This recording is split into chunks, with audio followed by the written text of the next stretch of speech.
Yeti has built an empire around creating some of the strongest, most thermoregulating coolers on the market. This culminates with the V-Series, an $800 stainless steel cooler, and it begs the question.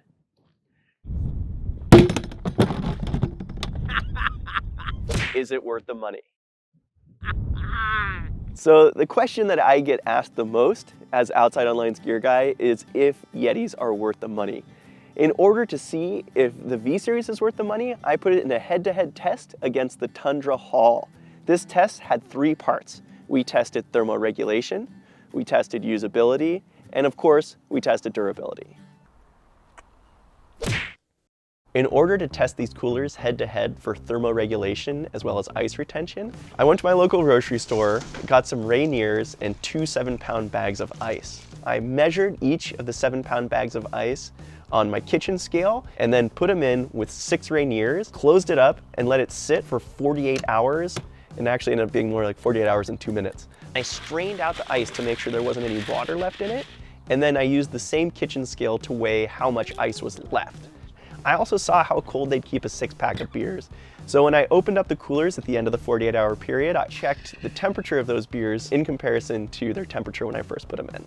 They performed pretty similar. The Yeti V-Series lost 26% of its ice. The Tundra Haul lost only 23% of its ice. The amount of difference you'd notice over the course of a weekend as an adventurer yourself probably would be imperceptible. But the reason this is of note is because I was assuming, based on what I was told, that the Yeti V-Series was going to be way better at ice retention. And the fact that these two are performing quite similar in my backyard test says that it likely isn't significantly better than its counterparts in the Tundra series.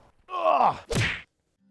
Ease of transport is often overlooked when people talk about coolers, and I think that's a really big mistake.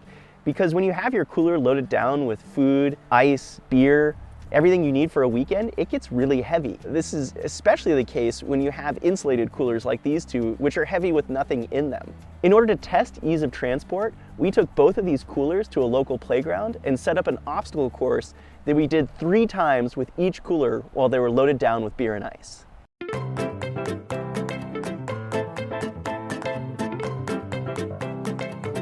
That slow-mo fall would have been epic.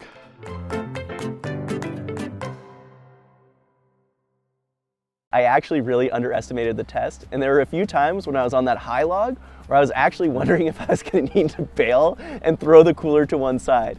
Thankfully, I never had to, and the test ended up being great. I was expecting the V-Series to do a lot better in the carry test because it has these really cool handles that are sturdy and have a nice rubber grip.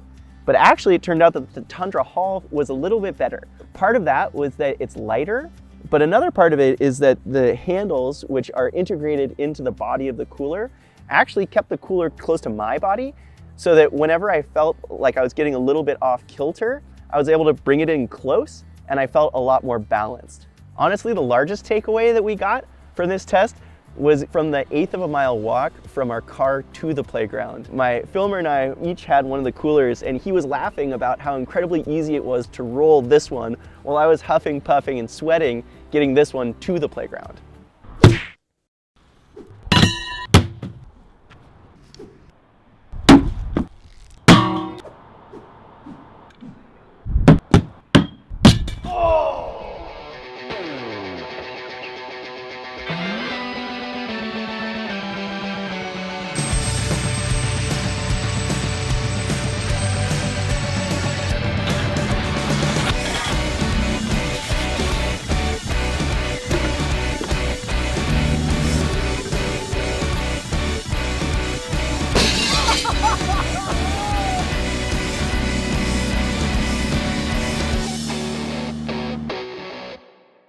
The Yeti Tundra Haul did better than the V-Series in all 3 categories that we tested.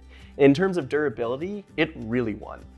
The overarching question, is it worth the money for everyone? It's a little bit tougher to answer. The V-Series is an objectively better looking cooler. It's beautiful. And if you're looking for something that's gonna be, say, one-piece decor, one-piece gear that's gonna live in your backyard, yeah, it absolutely could be worth that much money. But if you're like me, and you're a rafter, and you're the type of enthusiast that's really hard on your gear, particularly coolers, I think you'd be better off spending your money on something way less expensive that's still in Yeti's line from the Tundra series.